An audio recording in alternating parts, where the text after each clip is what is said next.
Dalam bukunya Guns, Germs, and Steel, Jared Diamond menyebut gandum emmer atau Triticum dicoccum pertama kali muncul di daerah Bulan Sabit Subur sekitar 8.500 sebelum Masehi. Itulah kawasan Asia Barat Daya sekarang. Dari situ gandum dalam bentuk liar dijinakan alias didomestikasi dan lalu menyebar ke barat ke daratan Eropa. Itulah benang merah yang sedikit banyak menjelaskan mengapa kini Rusia dan Ukraina menjadi salah satu sentra gandum dunia. Tapi ketika dua negara keranjang roti Eropa itu berperang, pasokan gandum dunia terancam. Termasuk bagi Indonesia yang penduduknya mayoritas makan nasi dari beras. Loh kok bisa? Gandum adalah jenis biji-bijian yang diproduksi paling banyak di dunia, nomor 2 setelah jagung. Adapun beras nomor ketiga. Dan Indonesia sebagai salah satu negara dengan konsumsi mie instan tertinggi nomor 2 di dunia pasti juga terpengaruh. Data tahun 2020 menunjukkan Indonesia mengonsumsi 12.640 juta porsi. Bahkan Jepang yang identik dengan udon dan ramen berada di posisi kelima dengan 5.970 juta porsi.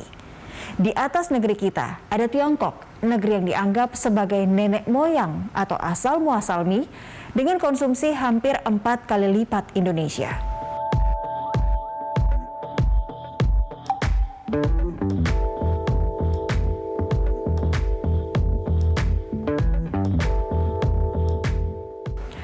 Mie instan terbuat dari tepung terigu. Begitu juga dengan banyak makanan yang awam di Indonesia. Seperti jajanan pasar, bakso, martabak, cakwe, dan masih banyak lagi. Dan bahan asal dari tepung terigu tentu saja gandum. Pada 2020, konsumsi terigu Indonesia mencapai 6,66 juta ton. Pertumbuhan konsumsi terigu nasional menempatkan Indonesia menjadi salah satu importir gandum terbesar di dunia. Kementerian Perindustrian mencatat kebutuhan gandum untuk industri tepung terigu pada tahun 2022 mencapai 11,1 juta ton. Dari kebutuhan gandum tadi, Ukraina memasok 2,8 juta ton atau sekitar 25,2% dari total kebutuhan. Jadi sangat jelas kalau perang Rusia-Ukraina akan berdampak pada pasokan gandum dunia dan tentunya Indonesia. Sekarang mari kita lihat pasokan gandum global. Ukraina dan Rusia memegang sepertiga ekspor gandum global. Saat ini Rusia adalah pengekspor gandum terbesar di dunia. Padahal 21 tahun silam, Rusia hanya menyumbang 1% ekspor gandum global. Ketergantungan dunia pada Rusia dapat dilihat dari kontribusi negeri itu yang mengirim lebih dari 18% pasokan dunia. Berikutnya, Amerika Serikat dengan kontribusi 16%. Lalu Kanada 14%, Perancis 10%, dan Ukraina 7%. Dari sekian banyak negara, Indonesia adalah pengimpor gandum nomor 2 terbesar setelah Mesir. Setelah negeri kita, ada Turki, Italia, dan Filipina. Sebagai negara pengekspor gandum terbesar kelima di dunia, 71% lahan di Ukraina adalah area pertanian. Ukraina juga merupakan rumah bagi 1/4 tanah hitam atau Chernozem dunia yang sangat subur. Sisanya 17% tanah Ukraina adalah hutan dan hanya 12% yang diplot untuk keperluan lain-lain. Di Eropa, Ukraina merupakan negara dengan lahan pertanian kedua terluas.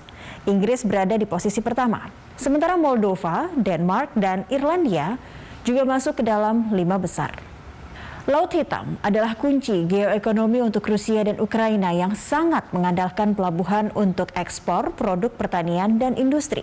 Bagi Ukraina, pelabuhan Odessa, Kherson, dan Mykolaiv adalah pelabuhan kunci untuk jalur perdagangan internasional. Dalam kondisi perang, pasokan gandum dan biji-bijian hasil pertanian Ukraina bisa sangat terdampak. Pasalnya pada 2020 lalu, tercatat 95% ekspor gandum Ukraina keluar via Laut Hitam. Sejak tensi politik Ukraina dengan Rusia memanas, Rusia mulai mengirim kapal perang untuk bersiaga di perairan Laut Hitam sejak Februari 2022. Alhasil, pengiriman tertunda, ekspor terhambat, dan kapal-kapal dagang menghindari Laut Hitam. Dalam kondisi ini, importir akan mencari alternatif lain. Bahkan sebatas ancaman perang saja telah mengerek harga dan saham gandum naik secara signifikan. Apalagi setelah militer Rusia melewati perbatasan dan masuk ke wilayah Ukraina, harga komoditas gandum melambung karena wilayah pertanian gandum Ukraina yang paling produktif berada di dekat perbatasan dengan Rusia atau area yang dikuasai separatis yang dipimpin Rusia. Sejumlah analis mengatakan bahwa harga gandum bisa naik tajam. Penyebab utamanya ada dua: produksi gandum Ukraina yang terganggu serta ekspor Rusia yang terhambat karena sanksi ekonomi. Dampak perang sekecil apapun bisa memengaruhi harga komoditas gandum. Apapun yang mengganggu infrastruktur pertanian Ukraina, termasuk pelabuhan, akan mendongkrak harga, sedikitnya 10-25%. Harga pangan global sudah mengalami inflasi akibat pandemi COVID-19. Ini sangat membebani masyarakat, terutama di negara berkembang. Harga gandum pasar dunia sudah mencapai $335 Amerika Serikat per ton pada Maret tahun ini. Angka ini naik 46% dari tahun lalu, yaitu $229 Amerika Serikat per ton. Pada tahun 2019, Ukraina mengekspor gandum ke Indonesia senilai $603 juta Amerika Serikat. Artinya, Indonesia adalah langganan Ukraina yang cukup penting. Namun, dengan kondisi tak menentu yang kini tengah menimpa Ukraina, memaksa Kementerian Perindustrian untuk mencari alternatif dengan meningkatkan impor gandum dari sejumlah negara lain yang selama ini juga sudah pernah menjadi pemasok Indonesia. Negara itu antara lain Australia, Argentina, Kanada, Amerika Serikat, dan India. Dan yang mesti diperhatikan betul, saat ini stok gandum nasional Indonesia sekitar 2 juta ton yang bisa bertahan hingga April 2022. Sejak konflik memanas di Ukraina, ketidakstabilan ekonomi semakin terasa. Energi dan harga komoditas telah meningkat tajam. Sementara embargo minyak Rusia telah memperparah ketidakpastian ekonomi global.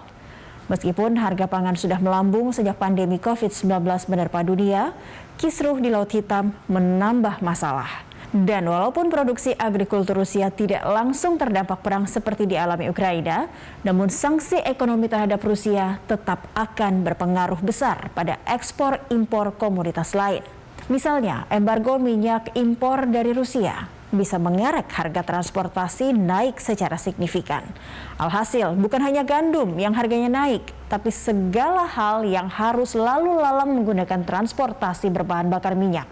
Saat ini, Rusia sudah mendapatkan sederet sanksi ekonomi, tapi Vladimir Putin tak terpengaruh. Kalau mau jujur, perang dimanapun dan kapanpun jelas-jelas merugikan bangsa manusia. Usai jeda, Fakta Data akan membahas panggung olahraga sebagai corong politik.